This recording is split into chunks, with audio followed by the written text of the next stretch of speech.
तो आज की ओवरमैन माइनिंग सरदार की क्लास में हम लोग कुछ जो सिलेबस के पॉइंट्स हैं उसको डिस्कस करने वाले हैं। साथ ही जो एक्सप्लोसिव एंड ब्लास्टिंग चैप्टर है उसके कुछ टर्म्स का जिक्र करेंगे। साथ ही 2021 में जो प्रश्न आई हुई है उसका जिक्र करेंगे। 2021 का कुछ प्रश्न का लिंक मैं भेजा था। अशोक जी, क्या आप देखे उसको?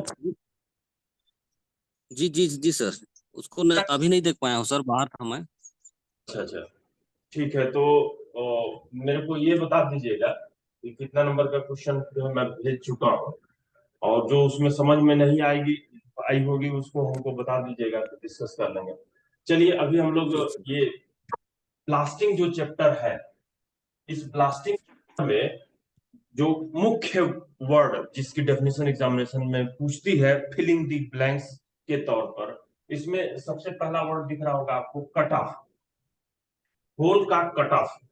तो जैसे ही आप फेस के ऊपर जो होल बनाते हैं, और एक होल के फूटने से, ये होल फूटा, ब्लास्ट हुआ, और इसके फूटने के प्रभाव से ये बगल वाला होल फूटने के पहले अगर इसके मार से इसका होल कट हो जाता है तो इस होल को हम कट ऑफ बोलते हैं।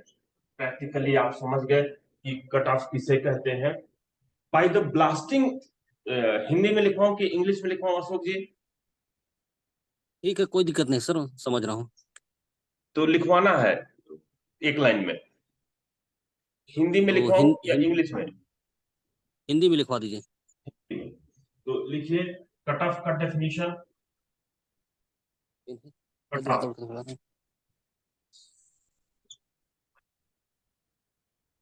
किसी भी शॉर्ट होल के ब्लास्टिंग से बगल के होल का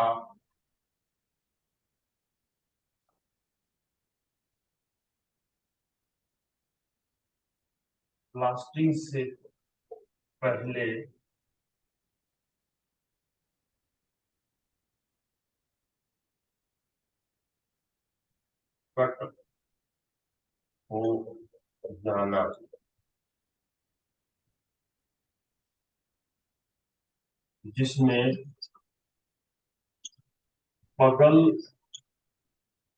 जिसमें बगल के होल का चार्ज एक्सप्लोसिव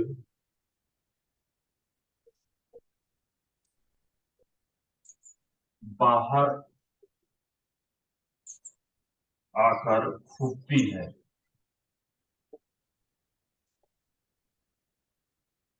तो आप लिख लिए होंगे, किसी भी शॉर्ट होल के ब्लास्टिंग से, बगल के होल का ब्लास्टिंग से पहले कट हो जाना, कट हो जाना, जिसमें बगल के होल का चार्ज्ड एक्सप्लोसिव बाहर आकर फूटती है, तो उसको हम लोग होल कट ऑफ बोलते हैं।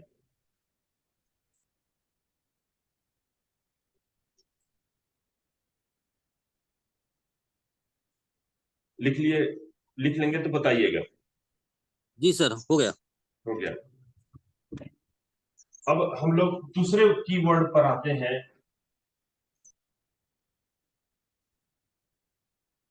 जिसको हम लोग सॉकेट कहते हैं। SHOCKET। माइनिंग में सॉकेट शब्द का एक अलग ही परिभाषा है, जिसमें एज पर CMR 2 का जेड जेड एच, मतलब कि sub regulation Z Z H में इसका जिक्र किया है सॉकेट का। तो जब आप फेस के पास होल लगाते हो और ब्लास्टिंग करते हो, तो जब ब्लास्टिंग होने के बाद हम इसको देखते हैं, तो अगर मैं इसको ब्लास्टिंग के बाद देखने जाऊंगा, तो ये गड्ढा जो है उसमें आपको दिखाई देती रहेगी, इस टाइप से जो है गड्ढा दिखाई देती रहेगी। और कोयला इसके बाहर आपको पड़ा हुआ दिखाई देगा।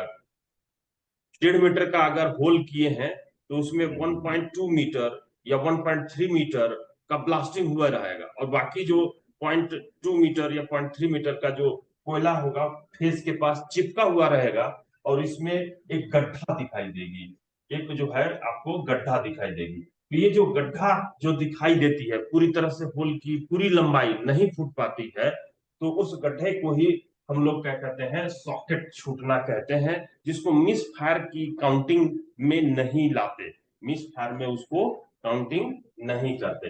ये समझ में आया? जी सर। अब इसको वर्ड में जो डेफिनेशन में दिया है, remaining part of the hole, short whole,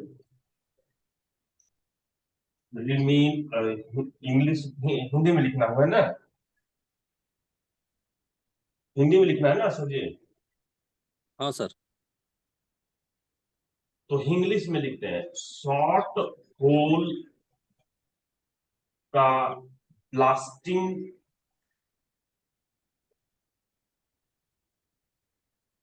के बाद पूरी लंबाई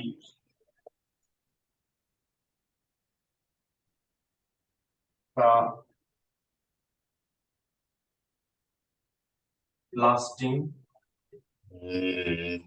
का, शॉर्ट होल का ब्लास्टिंग के बाद पूरी लंबाई का होल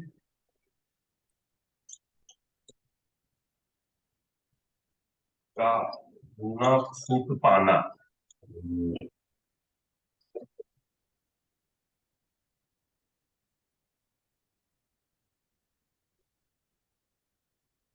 या कुछ लंबाई, कुछ क्षण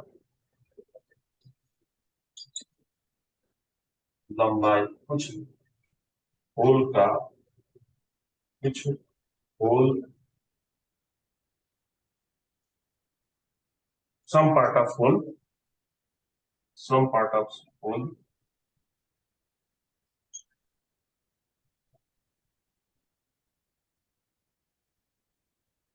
का टूटना, बचा रह जाना,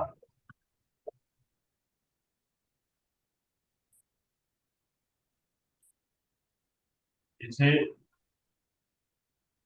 मिस फायर होल में काउंट नहीं करते। शॉर्ट होल का ब्लास्टिंग के बाद पूरी लंबाई का होल का न फूट पाना, या सम पार्ट ऑफ होल का फूटना बचा रह जाना, जिसे मिस फायर होल में काउंट नहीं करते। तो ये पहले लोग इसको मिस फायर होल के तौर पर समझते थे, लेकिन अभी जो है इसको हम लोग काउंट इसमें नहीं करते हैं। तो ये चीज जो है इसकी डेफिनेशन है। अगर इसको इंग्लिश में बोला जाए, तो जो रेगुलेशन में बात कही गई है, ZZH में,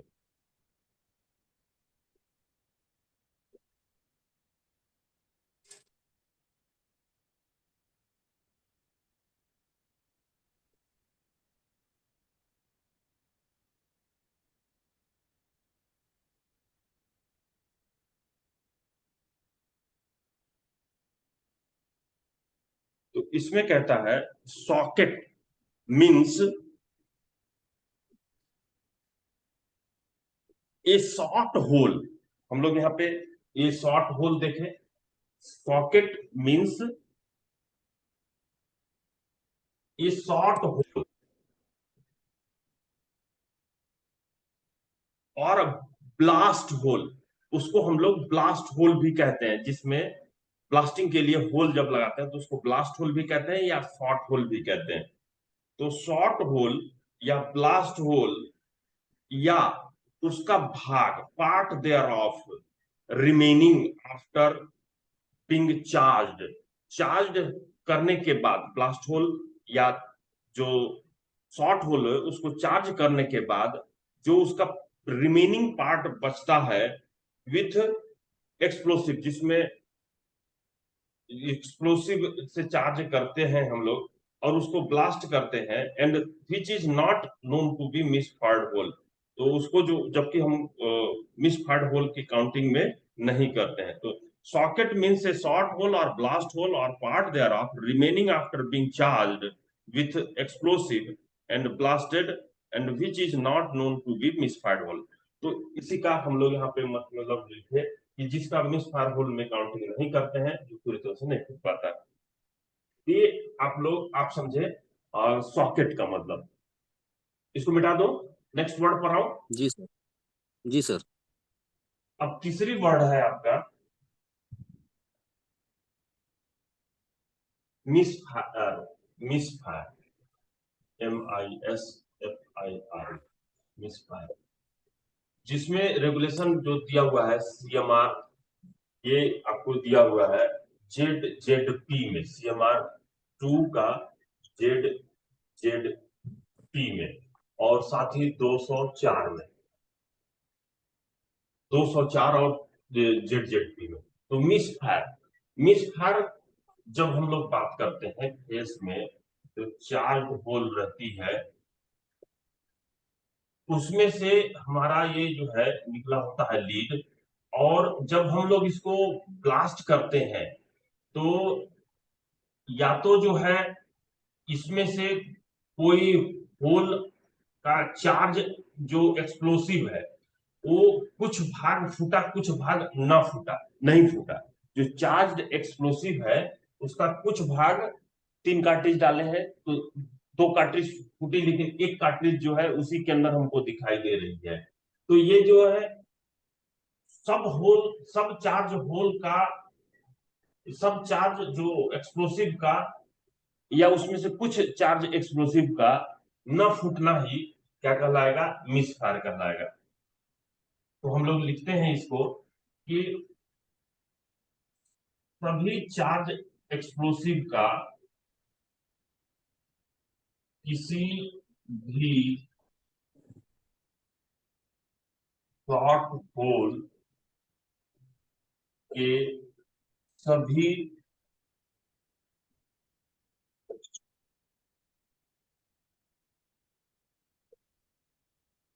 एक्सप्लोसिव या इनमें से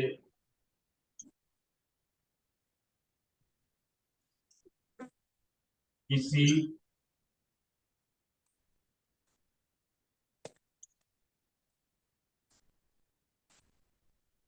एक्सप्लोसिव या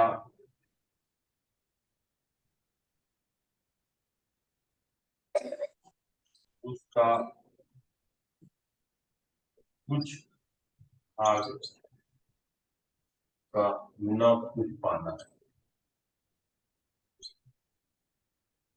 उसका उसका मतलब कि जो एक कार्ट्रिज रहती है, ये एक कार्ट्रिज है तो इतना फूटा लेकिन इतना बचा हुआ रह गया, तो एक एक्सप्लोसिव एक कार्ट्रिज का कुछ भाग का फूट न पाना। किसी भी शॉर्ट होल के सभी एक्सप्लोसिव या इनमें से एक एक्सप्लोसिव किसी एक्सप्लोसिव या उसका कुछ भाग का न फूट पाना ही क्या कहलाएगा, मिस फायर कहलाएगा।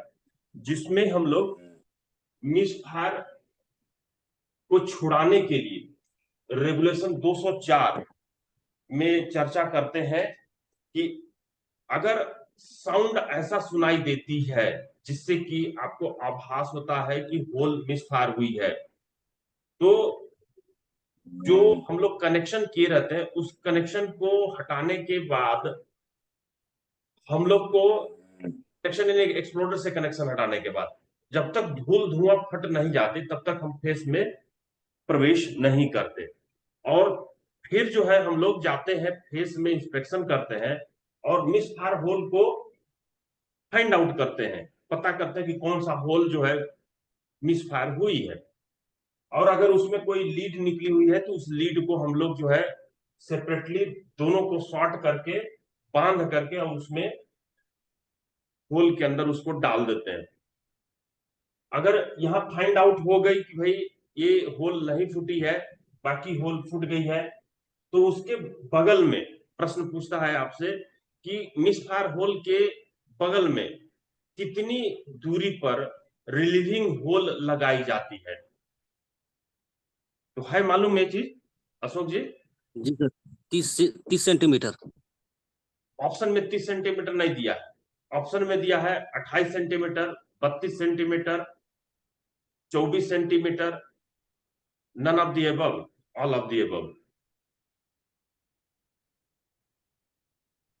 अब क्या वैसे में लगाइएगा? तो हैं? कंफ्यूज हो जाऊंगा फिर वैसे में।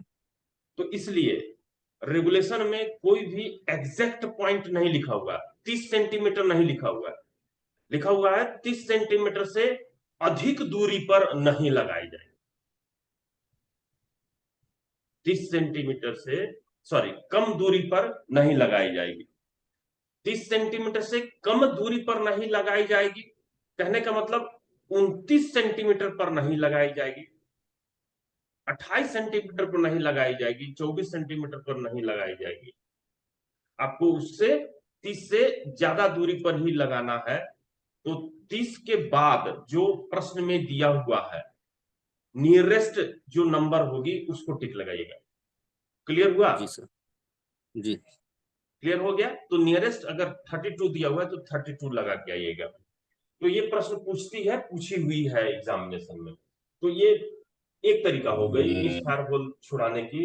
और फिर उसमें जो ब्लास्टिंग किया हुआ मक रहता है उसमें ढूंढते हैं उसके जो बचा हुआ कार्ट्रिज है, एक्सप्लोसिव की प्राइमिंग कार्ट्रिज हो चाहे नन प्राइमिंग कार्ट्रिज हो, उसको हम लोग ढूंढते हैं। अगर नहीं ढूंढ पाते हैं तो हमारी शिफ्ट खत्म होती है, तो अगले शिफ्ट वाले फिर जो है पूरी तरीके से बताते हैं कि कहां पर कौन सा होल मिस फायर मिला था, छोड़ाने के लिए क्या क्या किए।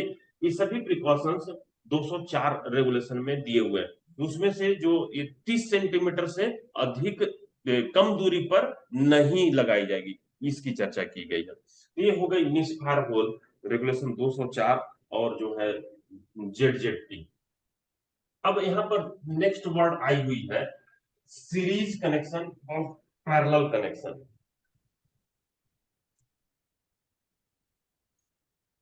सीरीज कनेक्शन,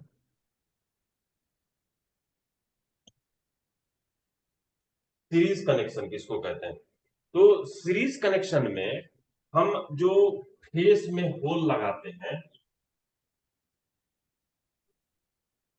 इसमें जो होल देखते हैं और होल के साथ जो निकली रहती है क्या चीज? लीड निकली रहती है। ये लीड निकली हुई है इसकी और ये लीड निकली हुई है इसकी। इस तरीके से ये लीड निकली हुई रहती है। इस तरीके से ये क्या निकली रहती है? दो ठो लीड निकली रहती है। तो इसमें हम लोग क्या करते हैं, इसमें सीरीज कनेक्शन में, कि प्रत्येक होल के एक लीड को अगले होल के दूसरे लीड से कनेक्ट करते हैं। प्रत्येक होल के दूसरे लीड को अगले होल के पहले लीड से कनेक्ट करते हैं। ध्यान से सुनिएगा, थोड़ा कंफ्यूजन वाली वर्ड है। प्रत्येक होल के दूसरे लीड को अगले होल के पहले लीड से कनेक्ट करते हैं। इस लाइन को समझ में आया? जी सर। और मैं बड़ा करके बताता हूं। ये पहला लिख रहा हूं, प्रत्येक होल के दूसरे लीड को, तो प्रत्येक होल के, ये देखिए, ये दूसरा लीड है, ये पहला लीड है, ये दूसरा लीड है, ये वाला दूसरा लीड है, ये पहला लीड है। तो प्रत्येक होल के दूसरे लीड को, ये दूसरा लीड निकला हुआ है, ये दूसरा लीड निकला हुआ है, प्रत्येक होल के दूसरे लीड को अगले होल के, अगले होल के, तो इस होल की बात करेंगे तो इसका अगला होल ये होगा, यह समीपी होल, अगले होल के पहले लीड से, ये पहला लीड ये है, और इसको हम जो है कनेक्ट करते हैं। तो ठीक इसी तरीके से इसी लाइन को प्रत्येक होल के दूसरे लीड को अगले होल के पहले लीड से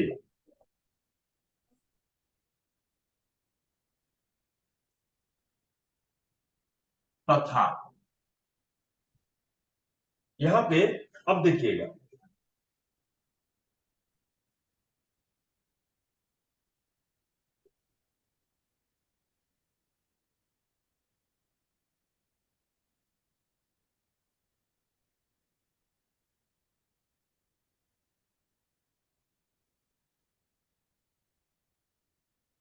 अंतिम होल के, यहां पर अगर जो अंतिम होल होती, अंतिम होल, अंतिम होल ना कह करके हम लोग जो है इस होल को कहें दूसरे लाइन का जो रहता है, दूसरा होल, अंतिम होल नहीं कहेंगे, दूसरे लाइन का जो ये पहला लीड है, ये जो दूसरा लीड है इसका,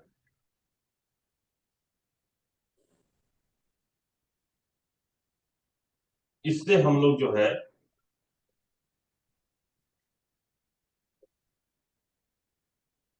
इससे हम लोग इसको कनेक्ट करते हैं।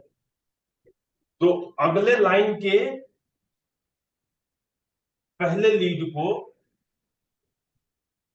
अगले लाइन के पहले लीड को प्रत्येक होल के दूसरे लीड को अगले होल के पहले लीड से तथा, इतने में चल जाएगा, प्रत्येक होल के दूसरे लीड को अगले होल के पहले लीड से कनेक्ट करते हैं, कनेक्ट करते हैं।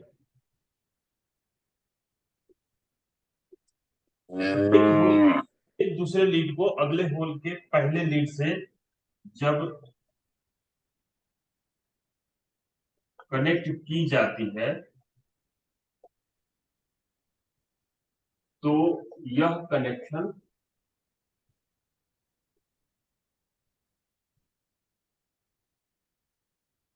सीरीज कनेक्शन कहलाता है।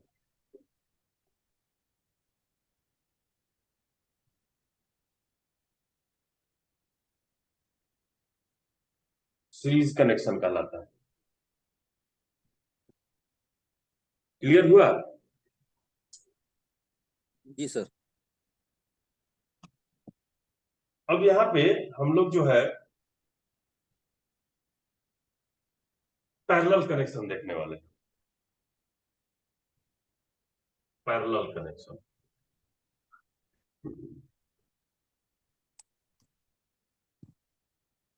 Parallel, parallel. तो पैरेलल कनेक्शन में हम लोग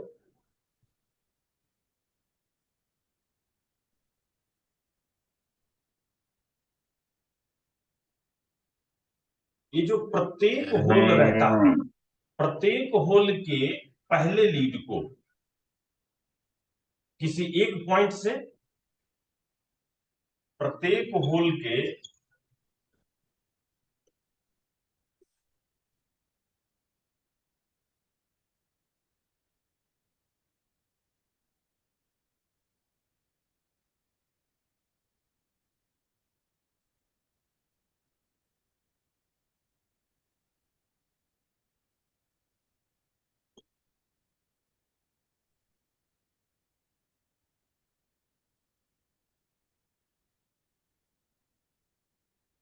प्रत्येक होल के, इसमें लिखिए प्रत्येक होल के पहले लीड को, यहां चेंज हो जाएगा, पहले लीड को, प्रत्येक होल के पहले लीड को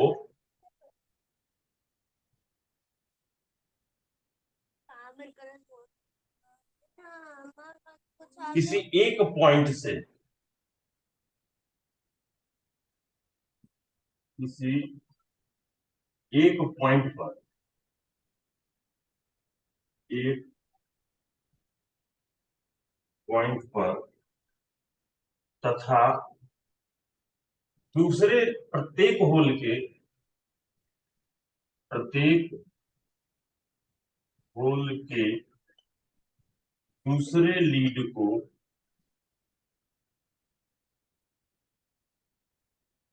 प्रत्येक होल के दूसरे लीड को एक अलग, नीचे दिखाई दे रहा है, जी सर। अलग, प्रत्येक होल के दूसरे लीड को एक अलग पॉइंट से जब कनेक्ट किया जाता है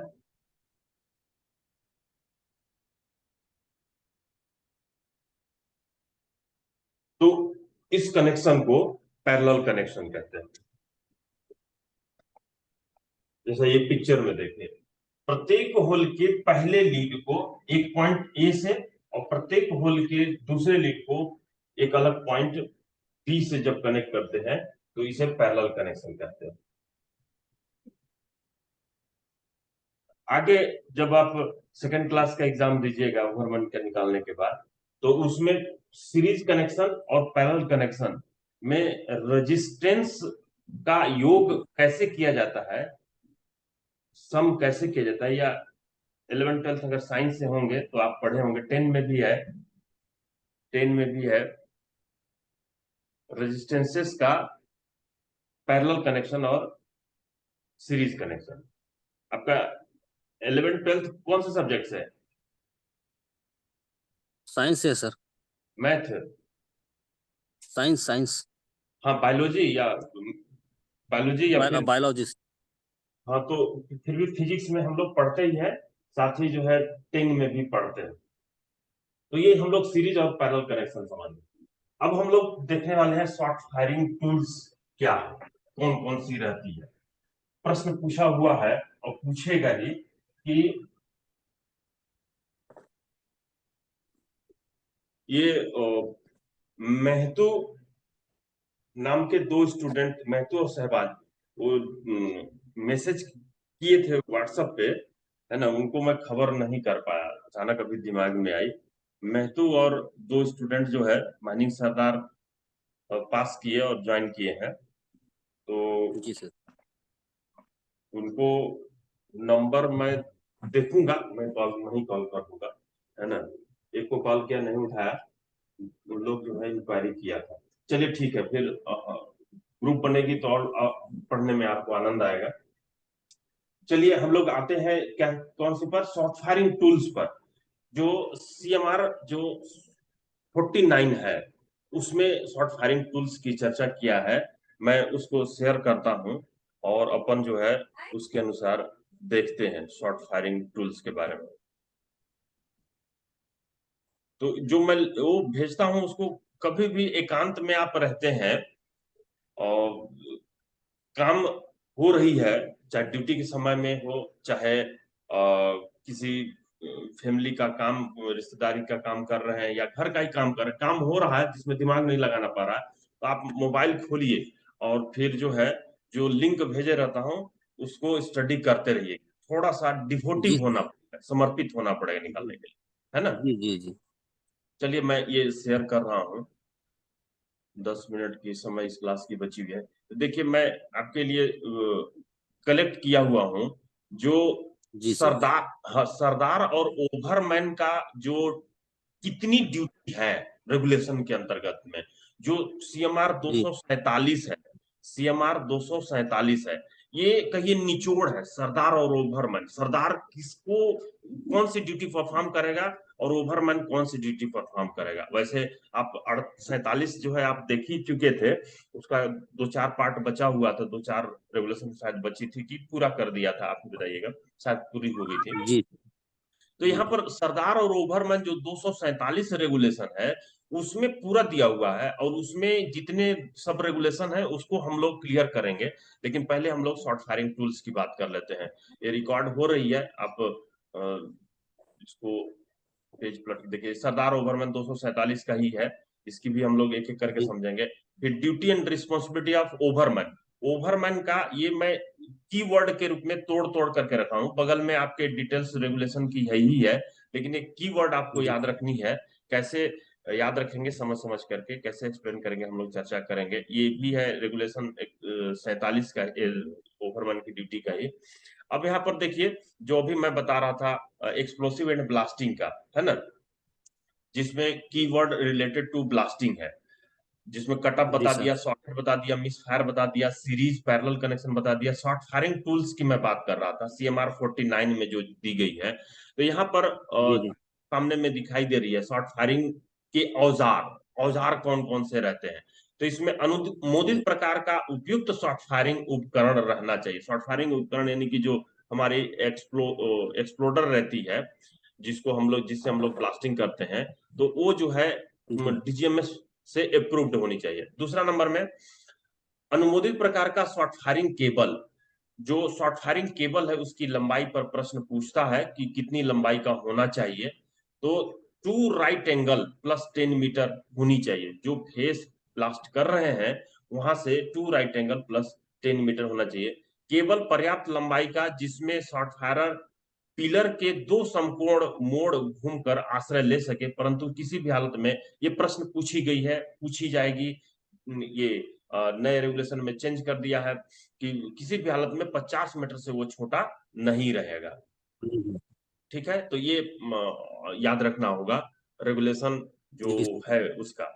अब तीसरे नंबर में देखिए, होल में बारूद भरने और ठासने के लिए पूर्णतः लकड़ी का बना ठासा डंडा, स्टेमिंग रॉड। तो ये स्टेमिंग रॉड आपको याद रखनी है। केबिल जी हो सर। गया पहले नंबर में, एक्सप्लोडर हो गया दूसरे नंबर में, केबिल हो गया तीसरे नंबर में, स्टेमिंग रॉड हो गया। अब चौथा सामान जो आपको रखनी है, एक कैप लैंप जो आप रखते हो वो रहेगी ही रहेगी। व्हिसिल रखोगे, स्टॉप वॉच रखोगे। तो चौथे नंबर में 3 आपको दिया हुआ है इक्विपमेंट शॉर्ट फायर के लिए। पांचवें नंबर में स्क्रेपर।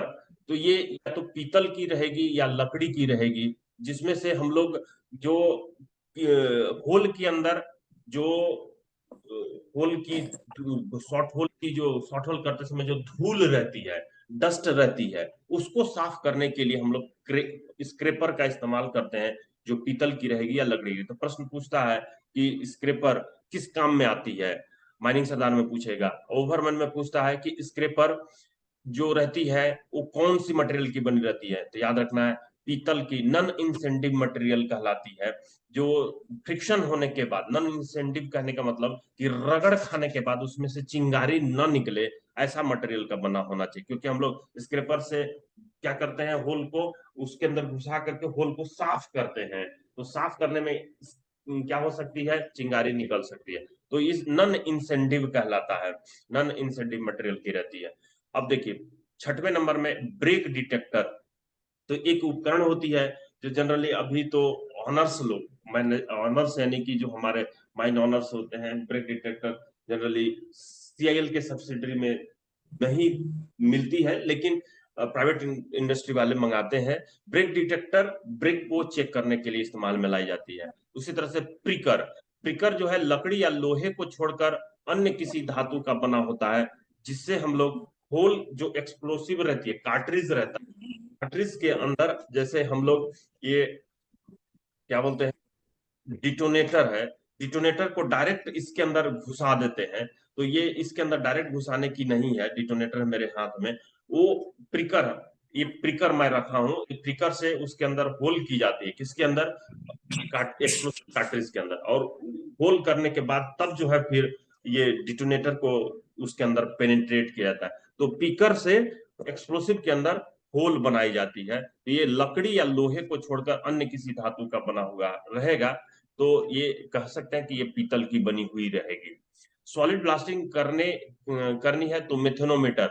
यहाँ पर मिथेनोमीटर, जिसमें अब आपको कह दिया मिथेनोमीटर क्यों चाहिए, क्योंकि अब कह दिया है डिग्री 1 गैसी माइंस है, तो वहां पर अगर आपको 0.1% से अधिक अगर गैस मिल रही है तो ब्लास्टिंग नहीं करनी है। ठीक उसी तरीके से डिग्री सेकंड गैसीय माइंस में 0.5% से अधिक गैस मिलती है तो ब्लास्टिंग नहीं करनी है। अगर डिग्री थर्ड गैसीय माइंस है वहां पर अगर 1.25 सवा% से अधिक गैस मिलती है तो ब्लास्टिंग नहीं करनी है। तो कहने का मतलब एक जांच किससे कर सकते हो, फ्लेम से तो कर नहीं सकते, तो इसलिए मिथिनोमीटर की जरूरत पड़ती है। तो मिथिनोमीटर होनी चाहिए। अनुदित प्रकार का सर्किट टेस्टर, हमारा जो एक्सप्लोडर होता है राइनो कंपनी या अदर कंपनी का, उसी से जब हम लोग दोनों जो शॉर्ट फायरिंग केबल रहती है उसको कनेक्ट करते हैं तो उसी से हमको सर्किट की जांच हो जाती है। लेकिन अगर उसमें जांच करने की सुविधा नहीं है तो अलग से सर्किट टेस्टर हम लोग रखेंगे और जो लीड का कनेक्शन किए हुए हैं, केबल का कनेक्शन किए हुए हैं, उसकी सर्किट की कंटिन्यूटी बन रही है कि नहीं बन रही है, उसकी जांच हम लोग सर्किट टेस्टर से करते हैं। तो इस तरीके से आप जो है 9 नंबर तो दिखाई दे रहा है, लेकिन यहाँ पर आपको 2 और बढ़ गए हैं। तो 9 2 11 सामान जो है रखनी चाहिए शॉर्ट फायरर को शॉर्ट फायरिंग टूल्स के अंदर। तो ये सेकंड क्लास में भी पूछा हुआ है कि कौन सा उपकरण 2021 में पूछा हुआ है कि कौन सा उपकरण शॉर्ट फायरिंग टूल्स के अंदर नहीं आता। तो ये याद रखना है, 11 के अंदर वाली जो चीज रहेगी उसको टिक नहीं लगाना है, 11 के बाद वाली जो रहेगी उसी को टिक नहीं लगाने में, मतलब कि नहीं अगर पूछा हुआ है तो लगाना। ठीक है, क्लियर हो गया ये। जी सर। अब यहाँ पर जो qualification of short firer CMR 190 का 2, मतलब कि शॉर्ट फायरर की क्वालिफिकेशन क्या होनी चाहिए उसकी हम लोग चर्चा करेंगे। लेकिन अभी जो है हम लोग चर्चा करते हैं, चूंकि 2 मिनट का समय बचा है, 2 मिनट में हम लोग कर लेते हैं ये।